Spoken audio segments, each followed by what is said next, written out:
नमस्कार। कभी सोचा है कि ये जो इतनी ऊंची ऊंची इमारतें हैं ये तेज तूफानों में भी सीधी कैसे खड़ी रहती हैं? या फिर एक पुल हजारों गाड़ियों का बोझ आखिर कैसे उठा लेता है? इन सभी सवालों का जवाब पता है कहाँ है? सिर्फ एक सब्जेक्ट में, इंजीनियरिंग मैकेनिक्स। तो चलिए आज इसी की दुनिया में चलते हैं और देखते हैं कि ये साइंस काम कैसे करता है। आप जरा इस विशाल क्रेन को देखिए। ये इतना भारी वजन बिना झुके या टूटे आखिर उठा कैसे लेती है?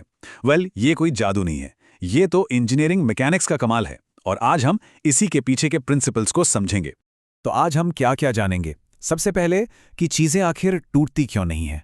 फिर देखेंगे स्टैटिक्स और डायनामिक्स के बीच का फर्क। उसके बाद हम इंजीनियर के जरूरी टूल किट पर नजर डालेंगे। फिर समझेंगे कि इन प्रिंसिपल्स को प्रैक्टिस में कैसे लाया जाता है। और आखिर में बात करेंगे इंजीनियरिंग के अगले लेवल। तो चलिए अपने सबसे पहले सवाल का जवाब ढूंढते हैं। आखिर चीजें टूटती क्यों नहीं है? इसका जवाब हमें सीधा ले जाएगा इंजीनियरिंग मैकेनिक्स की दुनिया में, जो हर मजबूत डिजाइन की कह सकते हैं असली नींव है। तो सबसे पहले ये मैकेनिक्स है क्या चीज? बिल्कुल साफ साफ शब्दों में कहें तो ये साइंस की वो ब्रांच है जो ये स्टडी करती है कि जब किसी भी चीज पर कोई फोर्स लगता है, जैसे कोई धक्का या खिंचाव, तो वो चीज बिहेव कैसे करती है, चाहे वो अपनी जगह पर रुकी हुई हो या चल रही हो।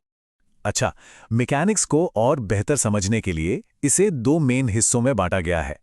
एक है स्टैटिक्स और दूसरा है डायनामिक्स। और हाँ, इन दोनों के बीच का फर्क जानना बहुत जरूरी है। तो सवाल ये है कि इन दोनों में फर्क क्या है? देखिए, स्टैटिक्स का लेना देना है बैलेंस या संतुलन से। एक पुल के बारे में सोचिए जो बिल्कुल शांत स्थिर खड़ा है, वो स्टैटिक्स है। वहीं दूसरी तरफ है डायनामिक्स। इसका संबंध है मोशन में चेंज से, यानी एक्सेलरेशन से। जैसे एक रॉकेट जो तेजी से ऊपर जा रहा है, तो एक तरफ स्टेबिलिटी और दूसरी तरफ एक्सेलरेशन। ये तस्वीरें इस फर्क को और भी साफ कर देती हैं। लेफ्ट साइड में देखिए, ये जो ट्रांसमिशन टावर है ये स्टैटिक्स का एक परफेक्ट एग्जाम्पल है। यहां सब कुछ बिल्कुल बैलेंस में है। और राइट साइड में ये एस्ट्रोनॉट एक्सेलरेटेड मोशन में है, जो सीधे सीधे डायनेमिक्स का केस बन जाता है।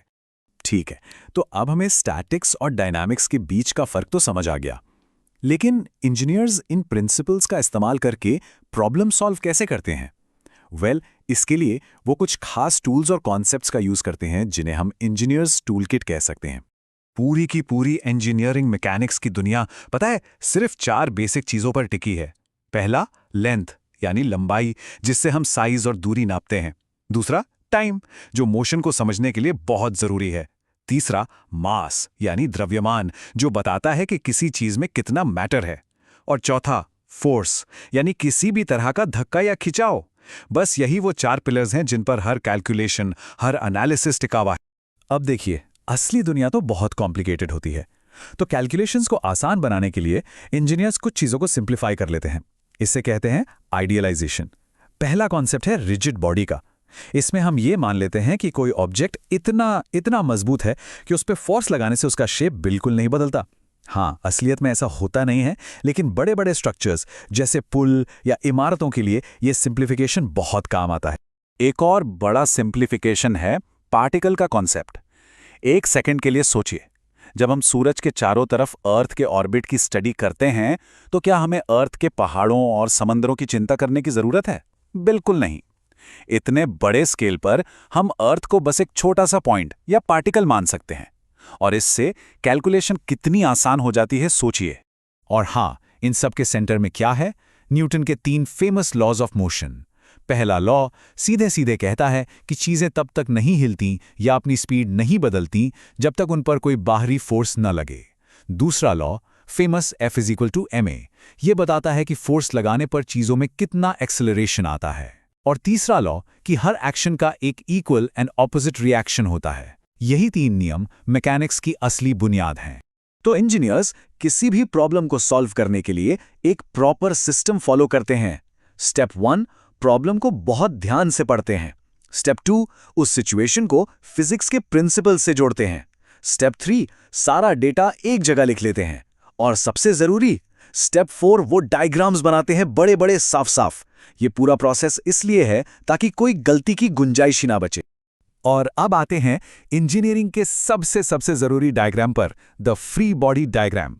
ये एक ऐसा स्केच है जो ऑब्जेक्ट को उसके आसपास की हर चीज से अलग कर देता है और सिर्फ उन फोर्सेस को दिखाता है जो सीधे उस पर लग रहे हैं। एक बात समझ लीजिए, अगर इस एक स्किल में मास्टरी हासिल कर ली तो मैकेनिक्स की कोई भी प्रॉब्लम सॉल्व हो सकती है। ये इतना जरूरी है। तो अब हमारे पास थ्योरी भी है और टूल्स भी। चलिए अब देखते हैं कि इन्हें असली दुनिया की प्रॉब्लम्स को सॉल्व करने के लिए यूज कैसे किया जाता है। यहाँ एक बहुत इंपॉर्टेंट बात याद रखने वाली है। इंजीनियरिंग मैकेनिक्स को सिर्फ किताबें पढ़कर नहीं सीखा जा सकता। नहीं, बिल्कुल नहीं। ये एक ऐसा सब्जेक्ट है जिसे प्रॉब्लम सॉल्व कर करके सीखा जाता है। जितनी ज्यादा प्रॉब्लम सॉल्व करेंगे उतनी ही समझ मजबूत होगी।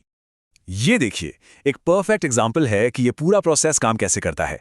एक असली फुट लीवर को एक सिंपल से फ्री बॉडी डायग्राम में बदल दिया गया। यही वो मैजिक स्टेप है जो एक कॉम्प्लिकेटेड सी रियल वर्ल्ड ऑब्जेक्ट को एक साफ सुथरी मैथमेटिकल प्रॉब्लम बना देता है, जिससे अब सॉल्व किया जा सकता है। और आखिर में ये समझना बहुत ज़रूरी है कि इंजीनियरिंग मैकेनिक्स सिर्फ एक बिगिनर्स कोर्स नहीं है, बल्कि ये वो फाउंडेशन है, वो नींव है जिस पर इंजीनियरिंग के कई दूसरे बड़े बड़े सब्जेक्ट्स खड़े हैं।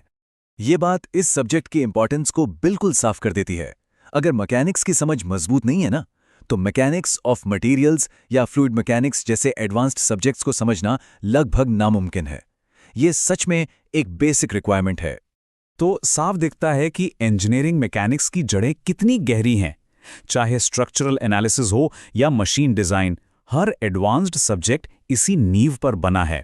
तो ये कोर्स सिर्फ एक सब्जेक्ट नहीं है, बल्कि पूरी इंजीनियरिंग जर्नी का पहला और सबसे इम्पॉर्टेंट कदम है। तो हम इस एक सवाल के साथ इस चर्चा को खत्म करते हैं। किसी शानदार आइडिया और एक सुरक्षित काम करने वाले इंजीनियरिंग मार्बल के बीच आखिर क्या खड़ा है? जवाब है इंजीनियरिंग मैकेनिक्स। यही वो साइंस है जो सिर्फ इमेजिनेशन को एक ठोस हकीकत में बदलता है।